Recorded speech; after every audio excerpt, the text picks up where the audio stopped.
Ano, Sambales. Sambales. Ilang Mm, taon na po kayo? 47. 47? Yes po. Ay, bata ka pa. Ano yun? Matanda na ako sa'yo. Ilang taon na kayo, ma'am? 59 na ako. Hmm, Mm. Kaya, nang, siyempre, dapat lang yung, kasing edad mo rin, di ba? mm. Mm. Ano po, Wala, pwede bang malaman bakit, naghahanap ka ng partner? Wala ka na asawa? hiwalay. Bakit ka naghiwalay? Pwede malaman? Misunderstanding. May something something. Ano yun? Anong something yun? Misunderstanding, hindi nagkauntindihan lang. May Oo. anak kayo?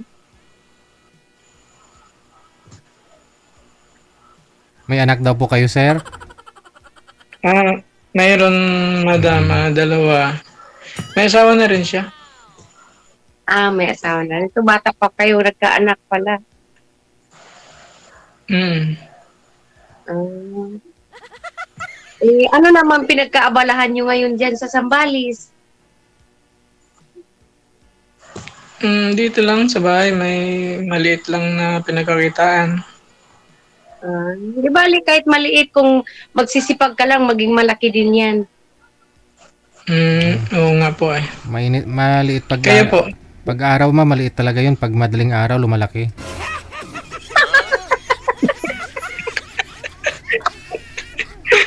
Kasing, kasing laki ng oxen. Kayo ma'am, saan kayo? Okay naman, kahit pa paano nabubuhay dito. Dito ako sa Hong Kong. Layo. OFW po pala kayo. Kailangan maghanap buhay eh. Ilan anak niyo ma'am? Actually, 5 anak ko pero may kanya-kanya na silang buhay lahat. Mm, Mm. So, bali, tubong Sambales po talaga kayo. hindi po. Lumaki ako sa Sambales. Tagarawas ako ma'am. Roa City? So, Opo. kapit ka pala. Mm, Sabihin sa Ruhas ay, Dao. ah,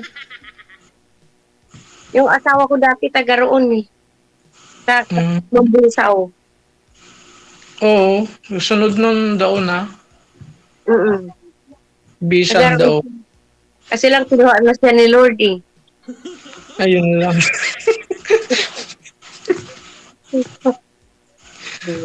Sa'yo, sa'yo may naghiwalay kayo kasi may hindi pinagkaintindihan kami. Kinuha siya ni Lord eh. Kasi sa sobrang bait eh. Yun lang. Mm. Hindi, dapat hindi masyadong mabait. Sakto lang. Ikaw huwag ka masyado mabait. Pero kailangan sa tao yung maging mabait ka kasi kung mabait ka, mabait din sila sa'yo, bigyan ka ng mahabang buhay. Yan, tama po. O, yun. Ilang taon na kayo dyan, ma'am? Ah, 24 years na. Wala, tagal na.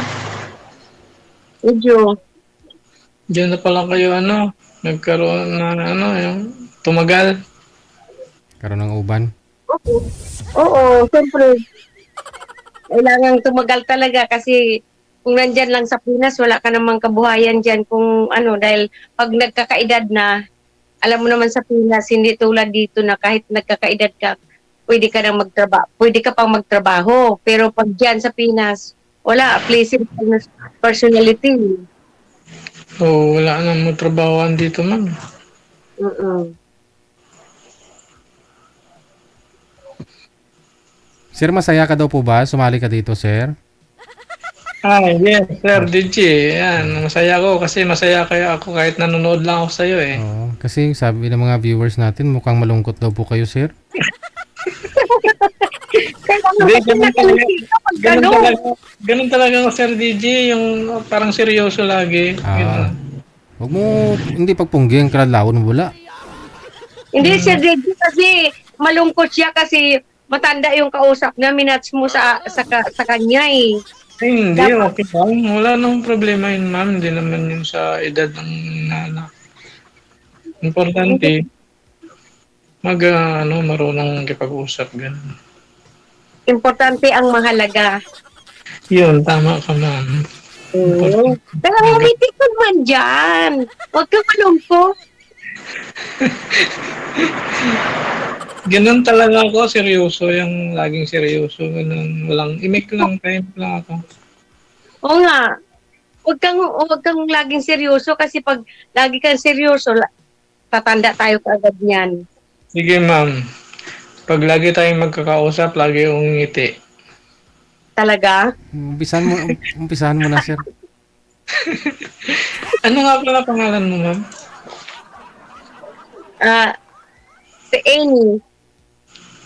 Ano po? Amy. Ning? Oo. Ene. Ining? Imi? Ene. E as in eagle, ma'am, eh. E as in A-N-A-A. A-N-A. Hmm, Ano apelyido mo? Igasan. Tigasan ah.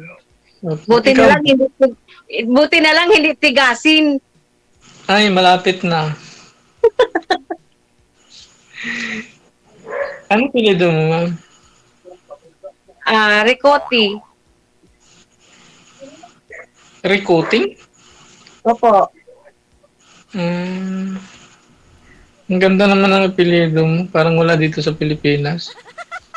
Kasi apelyido niya ng asawa ko noon. Hmm, Siyempre, dala-dala ko pa wala rin yung yung asawa mo. Kaya pala, sabi ko na nga ba eh. Wala dito sa Pilipinas eh. mm, Anong lahi po ba yung asawa niyo, ma'am? taga-Capiz po siya. Oy, Pilipino. yun naman po pala eh. Ano nga po apelyido, ma'am? Ricotti. Dakote. Ricotti. Ricotti. R-I-C-O-T-E. Recruited daw po eh. Ricote. Pareho sila ng kurikuton. Ganon. Huwag na lang kurikuton. Kurikutan. Kurikuton. Ganon. No? Kuriputan. Pero, apelyido ko talaga sa pagdadalaga, Martini. Oh. Martini. Anong probinsya mo, ma'am? Cebu. Cebu. Magaganda daw yung mga taga Cebuano eh. Mga taga Cebu. Magaganda talaga. Ako lang ang kakaiba. Eh, yan, yari kay Sir DJ mamaya. Sabi ko nga, walang pangit daw dito eh. Ay, oo. Basta pag tauhan ni, pag nakay Sir Virgie, talagang ng magaganda lahat. Wala daw So, pangit. dapat, bigyan ka ng kamats na magaganda. Yun lang. Sir, tatakbo din siya, sir. Oo nga, baka mawala din bigla. Kasi nga, Parang- bakit nawawala bigla yung mo, ng kausap mo? Bakit sa anong dahilan? Ayaw niya sa kalbo, ma'am. Gusto niya saka sa pangit. Gusto na gwapo. Saka may buhok. Hindi naman mahalaga yung buhok or gwapo. Ang importante yung kalooban mo ay gwapo. Yun lang. Oo, ma'am. Tama ka dyan. Gwapo ka naman ah. Ikaw yata nagsabi niyan, ma'am. Ay, swerte mo sa akin dahil ikaw, sinabihan kitang gwapo. Yun nga lang eh. Napakaswerte ko naman. Buhok lang ang kulang sa'yo. Hindi, nagpakalbo talaga ako, ma'am. Ay, ganon. Oo, kasi pagka mahaba buhok, hindi maganda kasi laging nakababa yung ulo. Ay, ganon ba yun? Pero mas Volcanic. maganda yung may buhok katulad kay Sir Virgil. Ang gwapo kaya ni si Deji. Kasi ang ganda ng buhok niya. So, dapat magkaroon ka rin ng buhok. Ayoko namang patubo ng buhok. Bakit? Mas okay na to kasi wala na akong susuklayin. Ay, nako. Wala kang masambunutan yan. Oo, mas okay yun kasi pag nag-aaway kami, wala na siyang masabunutan sa akin. Ay, so mahilig po kayo makipag-awa. Hindi naman. My God, my God. Kasi gusto, sinasabi mo na kapag mag-away, walang sasambunutan. So, ibig sabihin, kaya siguro iniwan po kayo kasi mahilig kayong makipag-away. My Hindi God, kahit my pitik, God. hindi ko napitik yun ma'am, kahit na marami ng pagkakamali sa akin. Ay, ganon. Hmm. Oh, kita mo, sabi ni Sir Deji, sana all daw.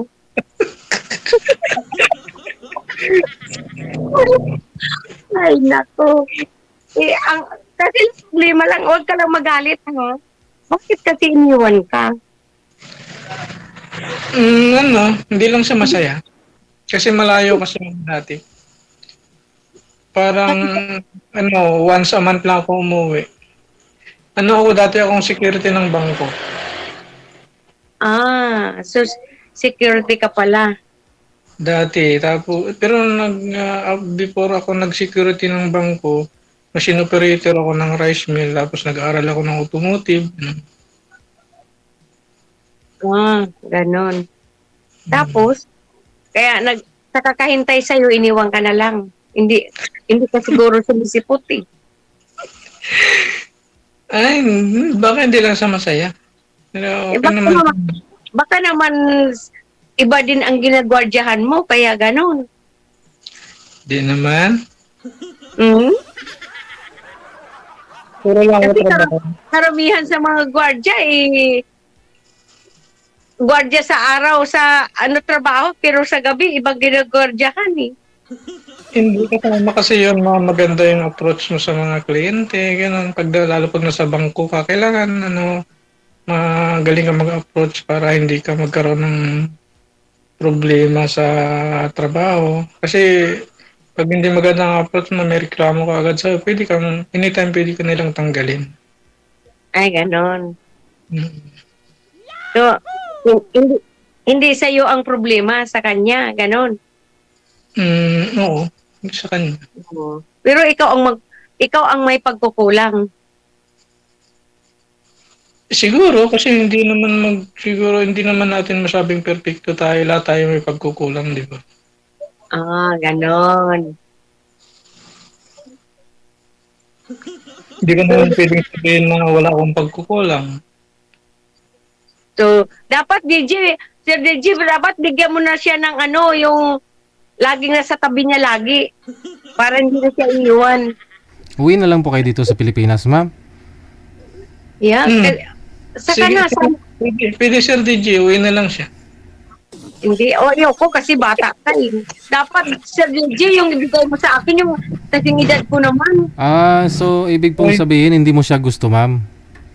Hindi, gusto ko lang naman siyang kaibigan, pero kung siguro sa partner kasi gusto ko yung partner na kasing edad ko rin kasi hindi ako naghahanap ng partner na panandalian lang. Gusto ko yung panghabang buhay kasi mag-iisa lang ako, may bahay na ako sa Morong. So, dapat panghabang buhay na kasama. Kasi pag bata sa akin, wala, iiwan din ako eh. Hindi. Hindi Kasi kung mas may edad na sa'yo, ma'am, baka iwanan ka rin kamo. Hindi kaya nga bigyan mo ako ng kapartner na nung mabait niyang hindi nang iiwan at yung totoo siya. Na Kasi kung bibigyan mo kita ng mas may edad sa'yo, ma'am, baka pumanaw ng maaga, iwanan ka rin. Hindi naman, malay mo kung maalagaan ko siya ng husto, hindi niya ako pwedeng iwan. Ako naman, madam, totoo ako magmahal. Kaya lang, siyempre ikaw siguro ang ayaw na. Hindi kasi, siyempre bata ka pa, naghahanap ka pa ng talagang kasing lakas mo. Ako hindi, may edad na ako. Imagine, 40 ka lang. So, 50 na ako. So, Lord Diyos ko, 19 years old. Tingnan mo, Ang Sir laki DJ. Sir DJ, sabi niya sa akin kanina maghanap ko ng kaedad ko. Yun pala siyang gustong maghanap ng kasing edad niya. Ay, hirap yun. Baka iwan mo rin ako.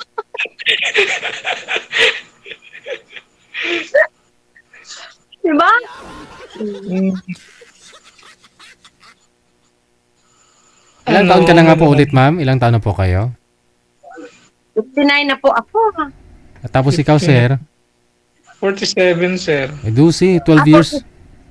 Akala ko 40 ka lang eh. Sabi mo 40. 47. Mm-hmm. 47 pala. Mm. Kamali pala ako ng computation eh. Oo, 12 Kala years lang. ko 40 ka lang. 19 years ang agwat natin. Kasi ikaw hindi mo agad kinumpute eh.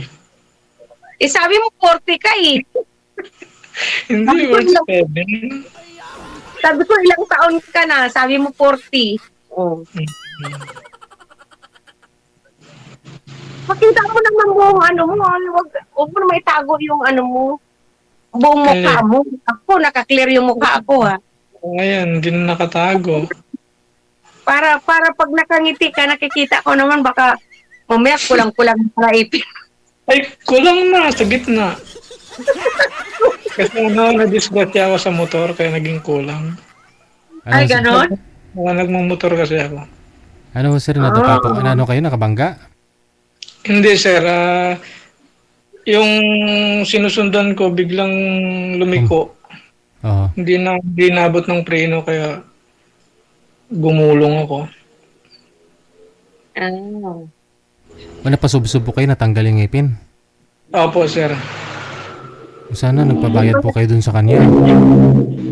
Para maging pogi kayo, lagyan niyo uli ipin. Ibig sabihin, hindi siya pogi.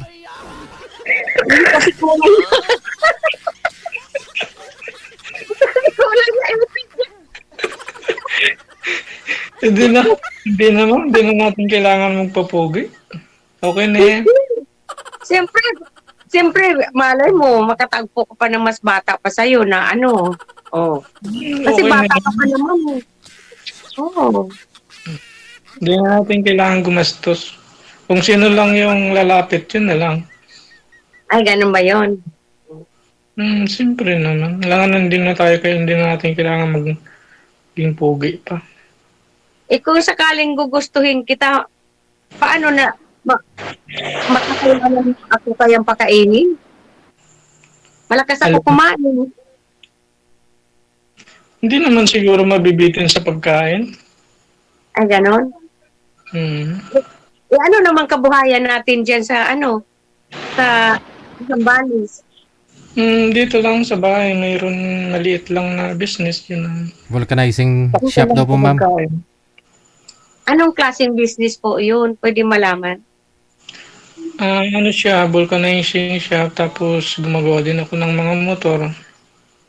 Ah, ganon. Parang motor shop, ganon. Yes po. Di, ano sa palagay mo? Kasi hindi ako mapalagay eh.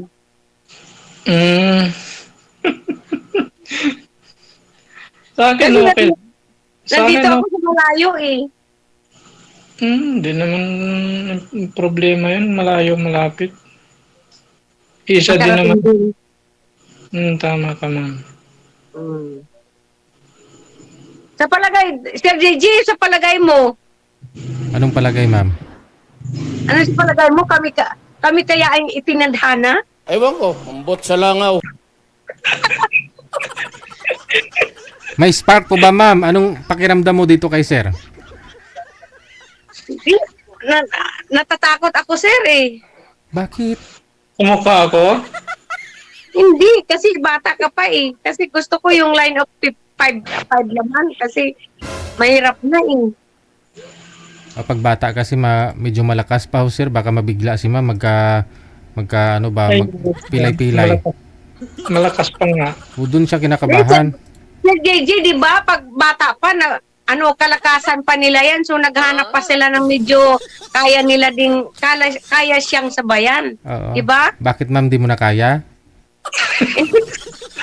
siguro, kaya ko naman pero hindi na talaga as in kasi bata. May edad naman na ako kasi hanap ko talaga yung companionship lang sa buhay.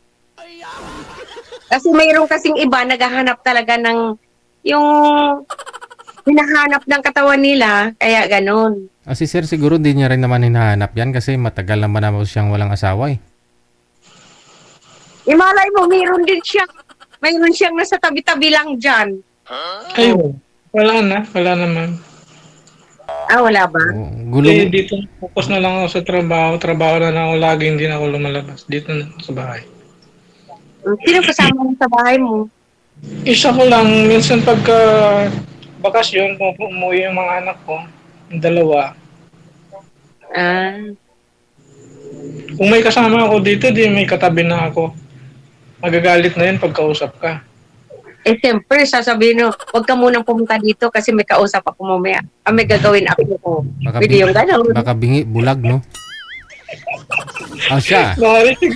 Mahal siguro sir, bulag. Sige po, tuloy-tuloy lang ang usapan ninyo. Maraming salamat sa inyong dalawa.